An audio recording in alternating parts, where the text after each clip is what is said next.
Many people have things to say about film noir. Watch a video and you'll probably come away with several definitions of the genre. Each movie labeled film noir today may have similar themes, but maybe they don't fit in the same genre. Where one could easily be called a melodrama first and a crime film second, the other one is a crime film first, detective film, and then maybe a melodrama. The definition of film noir varies from person to person, and not every film labeled noir is agreed upon. In today's video, we are learning about film noir, discussing its legacy, and 10 must-watch films for beginners. Hello!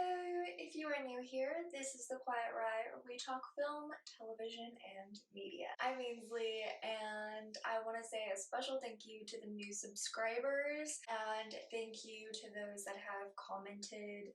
I really do appreciate it. In today's video, we are discussing film noir, which is one of my favorite subjects, and I will be giving you 10 recommendations. There will also be some mentions of other films as well, and those will be in the description box below. If you are looking for specific movies, there will be some timestamps as well for you.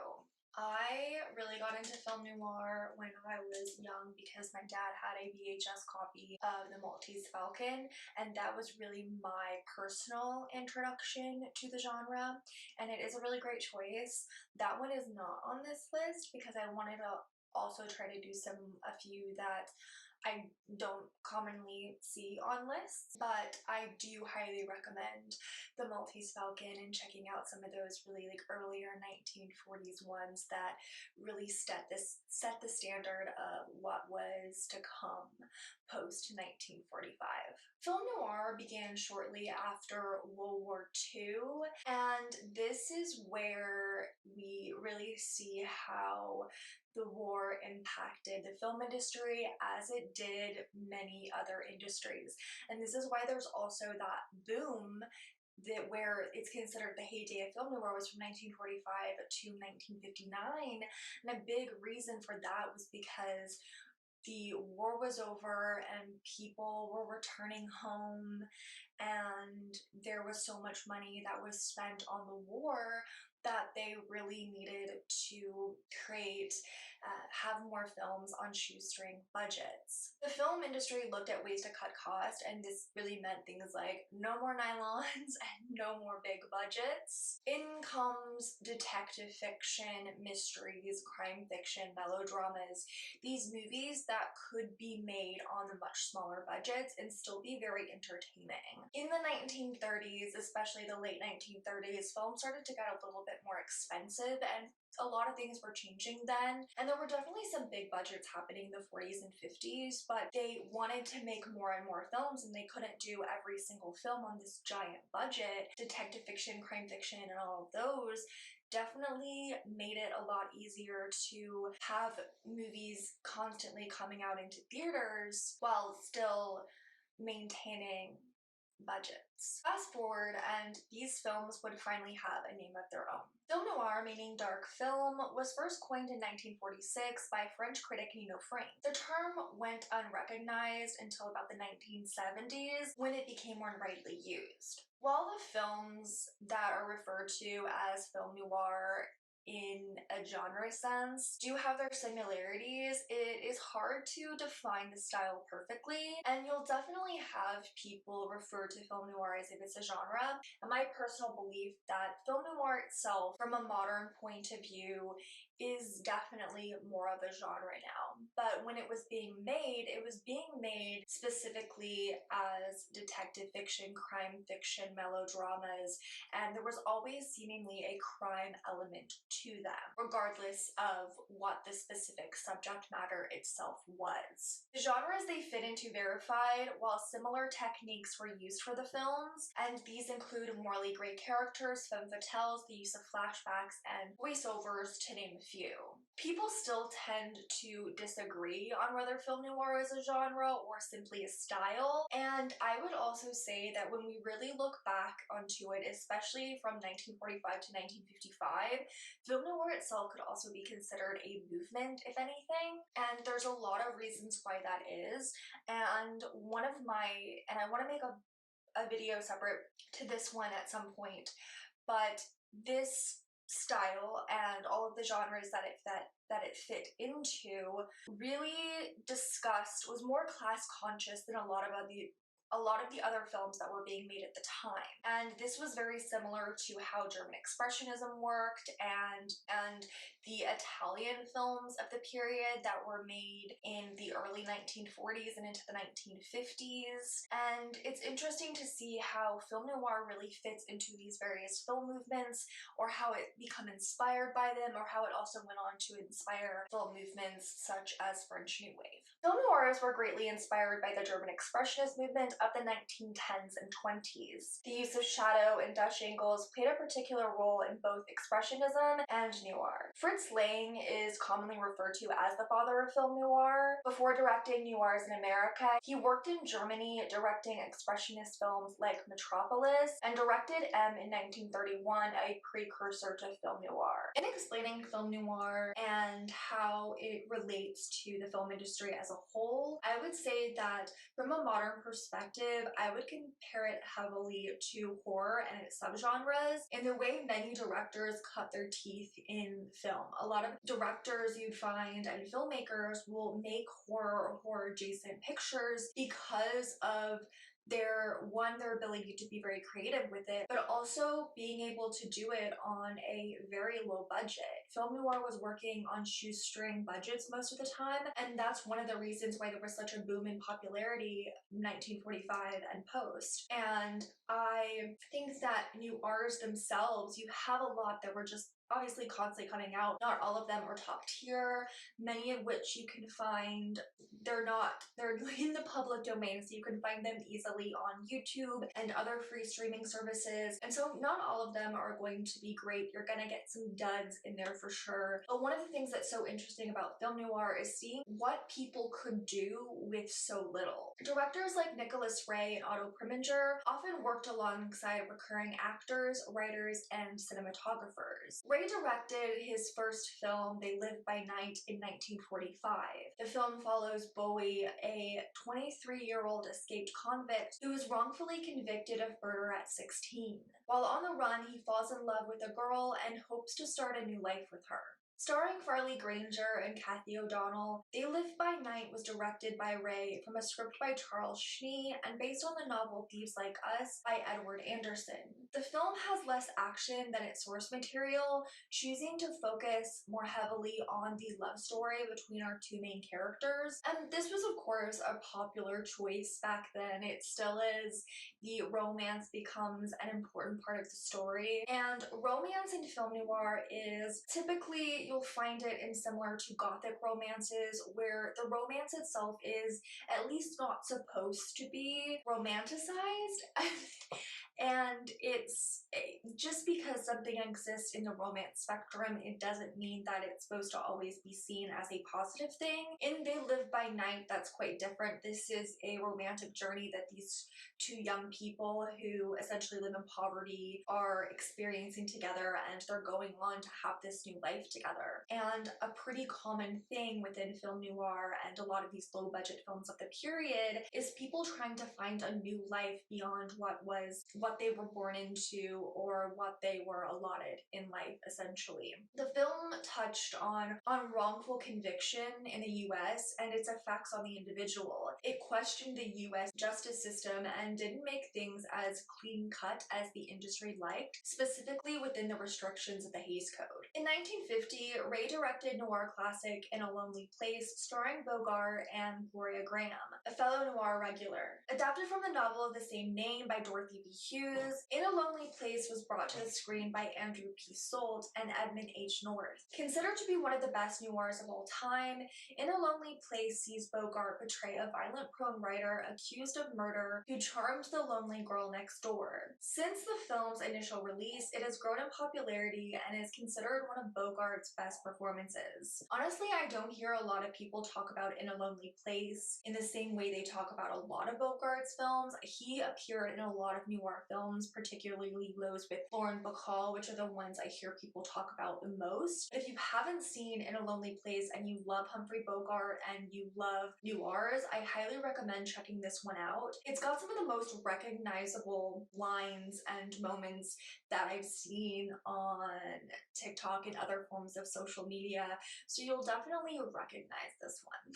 The film industry definitely put people in boxes, and you had your femme fatale types, your seductresses, and then you had your girl next doors. But when it came to film noir, even though you might see people playing similar roles, I feel like they still got to spread their wings a little bit more. Of course, this was more possible for actors like Bogart, who really grew in popularity within the 1940s and was able to choose a lot more roles. He also was an independent artist prior to a lot of other people being independent and not being forced to do certain things by the studio system. But watching certain actors, even though they were maybe playing a femme fatale or a femme fatale type character, they still got to change it up a bit and have a little bit more fun. Director Otto Preminger directed many film noirs throughout the 40s and 50s. His most well-known and loved is arguably Laura. Released in 1944, Laura stars Gene Tierney, Dana Andrews, Charles Webb, and Vincent Price. Based on the novel by Vera Caspary of the same name, was Jay Dratler, Samuel Hossman, Elizabeth Reinhardt, and Ring Lardner Jr., who went uncredited, adapted the film to the screen. Laura is a murder mystery that sees Detective McPherson, played by Andrews, investigate the alleged murder of Laura. As he gets to know her through his conversations with former flames and a beautiful portrait, he begins to fall in love with her. Now, when it came to films like Laura and other film noirs, this gave us a chance to have romantic figures that we weren't necessarily supposed to root for, but they still gave the industry a way to promote it as a romance. And this is something from a modern point of view that we definitely are familiar with, especially in regards to the industry itself, the way that it is promoted through social media, rather whatever the media form we're talking about, film, television, books. This film in particular, we've got the Detective McPherson, who is maybe more of a romantic character than some of the others, but he's still problematic because the film inspired the term Laura syndrome, when a person falls in love with someone they've never actually met. And this is incredibly dangerous, whether we're talking about people falling in love with people they've just met on the street, and I'm using that term very loosely here, or there's these parasocial relationships built through social media and the way people are feeling towards singers and actors, and how that is essentially a dangerous situation. And here Laura is kind of being put into a dangerous situation, not only by these other men, but also by this detective as well. And so I don't find him to be a particular romantic person, a romantic figure, and I'm also not incredibly sure if we're supposed to feel that way. So this is always an interesting film to watch and dissect.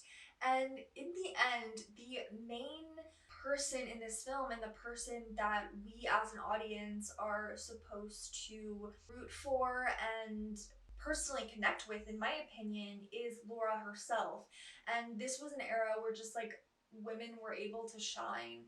Of course, not every woman, unfortunately. Women had a little bit more chance to be seen, as opposed to it just being about their male co-stars. Noir thriller Whirlpool follows kleptomaniac Anne Sutton after she is helped out of a bad situation by a crooked hypnotist who vows to help cure her of her compulsion. He instead uses her to get away with murder.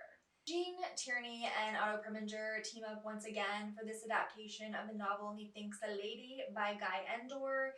Tierney gives a marvelous performance, and Jose Ferreira plays the conniving hypnotist who targets a vulnerable Anne Sutton. The film reminds us to be careful who we trust. A film like Whirlpool, where we are essentially following and meant to root for somebody who is a criminal. Now, here's the thing. Kleptomania is, if someone's a kleptomaniac, it is psychologically based. This isn't them doing something for just the thrill of it. But when we are considering that this film, when it was made, the character can be seen from that perspective as a criminal. She is stealing stuff. And so it's really interesting to have that sympathy be towards not only her psychology and what is causing her this stress and to do this, but also just generally have that sympathy there for saying that, yeah, someone may commit a crime, but there's maybe another reason for that, a little bit more complexity there. The 40s and 50s were the height of the film noir era. Predominantly American films gained popularity overseas, and because of this, England and France began to have their fair share of film noirs and that were released in the 1950s. In the 60s, French New Wave used noirs for inspiration, and New Hollywood was heavily influenced by the style. Films like Taxi Driver and Chinatown are called neo-noirs, while tech noir became popular in the 80s with films like Blade Runner. Detective fiction by the likes of Ray Bradbury were often adapted into film noirs. Daniel Mannering wrote The Lawless, both the script and the story it was based on. Vera Casperi's Laura was adapted into the film, and her novel, The Gardenia, was made into The Blue Gardenia, and detective fiction was part of that. In 1949, Carol Reed adapted a story by author Graham Greene, who went on to adapt the script into a novella. The film stars Joseph Cotten as writer Holly Martins as he travels through Vienna. While there, he finds himself investigating the mysterious death of an old friend. The film features Orson Welles in a memorable performance, and we can't forget Joseph Cotten's incredible performance here.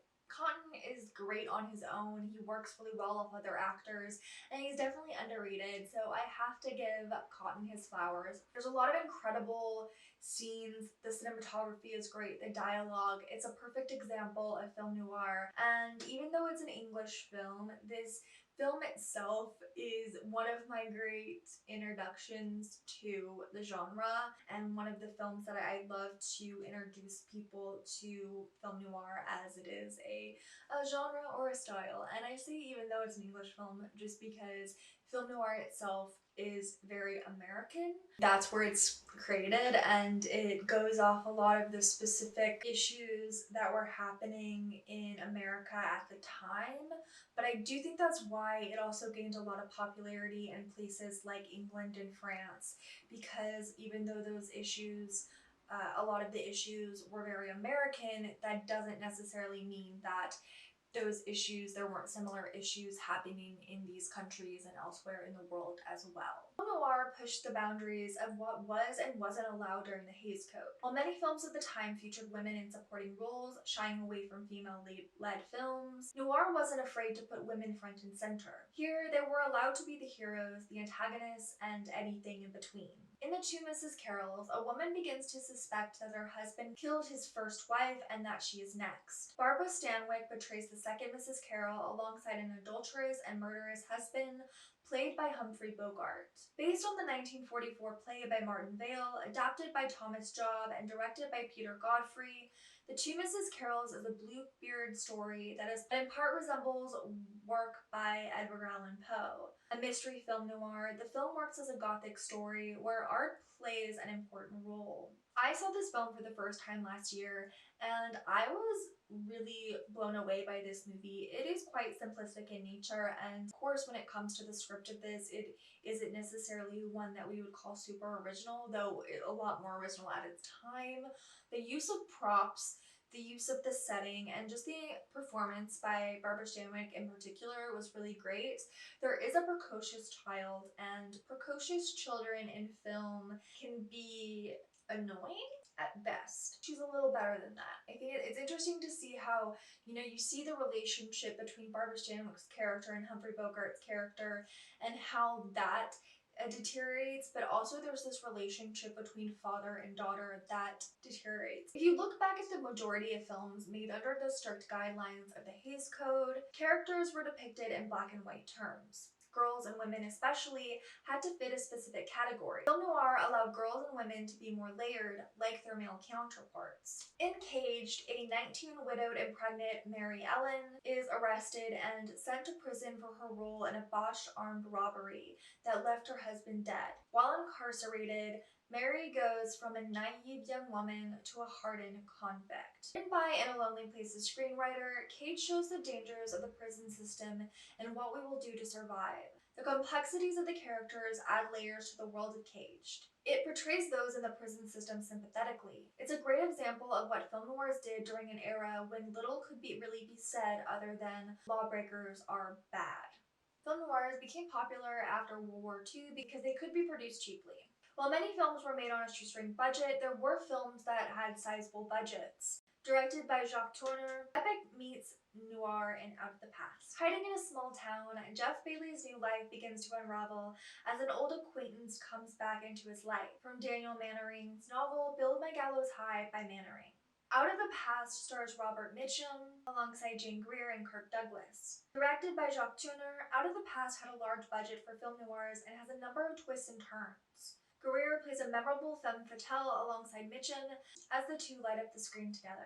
I do have a video strictly on this movie if you'd like to check it out. Robert Mitchum was born for film noirs. He has this incredible voice, a demanding presence, and he's just mesmerizing.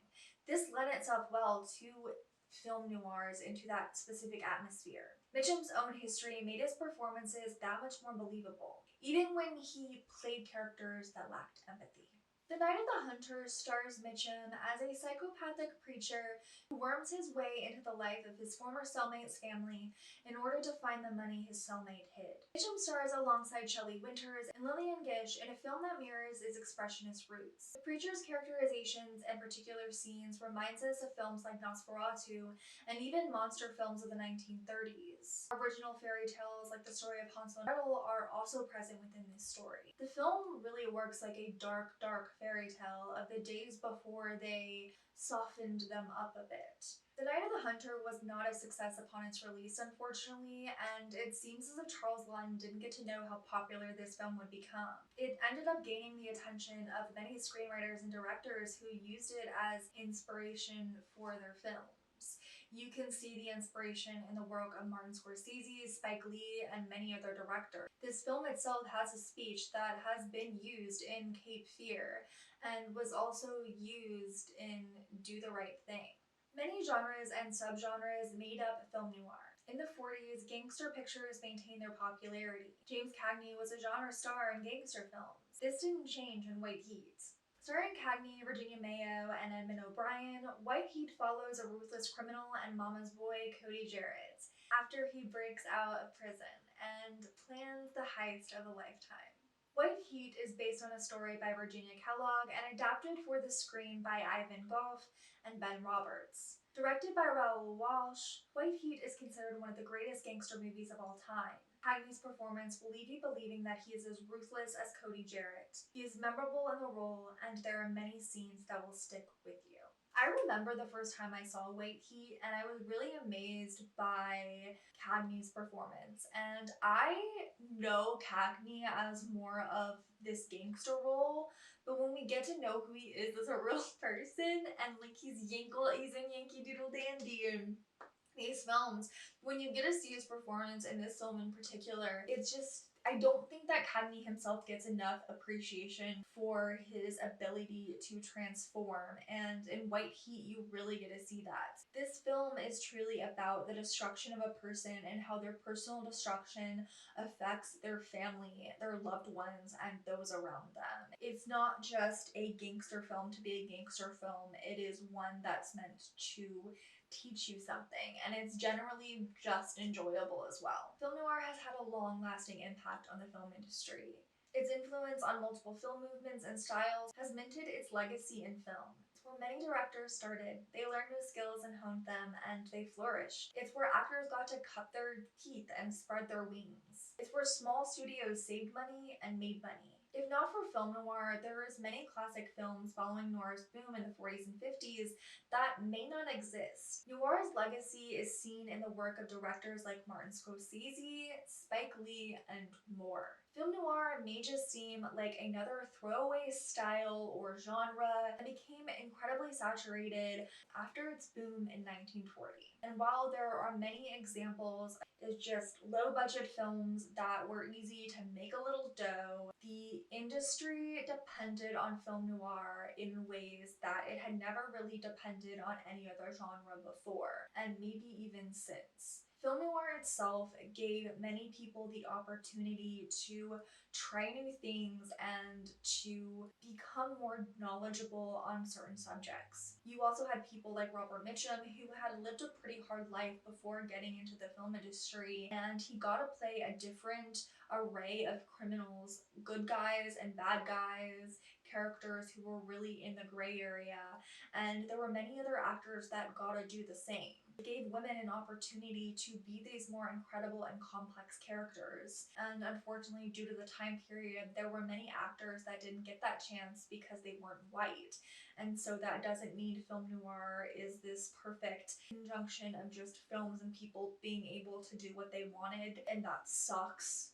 But film noir is definitely a place where there is a lot more discussion of a lot more serious subjects, and while doing so, you also get to be entertained by these films. I'm a massive lover of film noir, and I have been for a really long time, and it's allowed me to not only learn more about the film industry itself and to get to really dive into the period in which these films were made, but I also got to learn a lot about what was happening behind the scenes in terms of how history inspired it, how the current events of the time inspired it, and how these films went on to inspire many other people in the industry, both in front and behind the scenes. If you're a film fan and you haven't watched a lot of film noir, I highly recommend checking out the movies on this list and checking out the genre, style, whatever you want to call it yourself. There's plenty of films you can watch right here on YouTube, on various other free streaming services, and other services as well. I will be making more videos on film noir, whether they're specific videos, specific actors, directors, or lists as well. If you have any thoughts about what you want to hear on this channel in regards to film noir, please let me know in the comments. And I would like to know your thoughts on film noir as well as maybe a specific film, let me know. And if you enjoyed this video and want to see more like this, give it a thumbs up. And if you like what you see here on the Quiet Riot and you haven't already, subscribe. I'd love you to become a part of the Quiet Riot. I do hate doing that part where you're like, please follow me, like, subscribe, comment. But I do generally think as a film fan especially, you love to hear other people's thoughts and opinions and see like, or at least you should, and and see how other people are seeing things and relating to things, and I definitely love to do that, so I'd love to hear from you. I will be coming back shortly after this one, I hope so, with something that's definitely just more of a light, happy, fun one, and I have some things planned for spooky season, as it has already happened here. Like, I am celebrating spooky time all the time, really. But when it comes to those Burr months, the best months of them all, September, October, November, December, I love to get into some genre time, and so we'll definitely be doing some spooky talk through September, October, and November. So if there's any specific films, lists, things, videos that you would like to see from me in that way, please let me know in the comments, and I'll see you next time.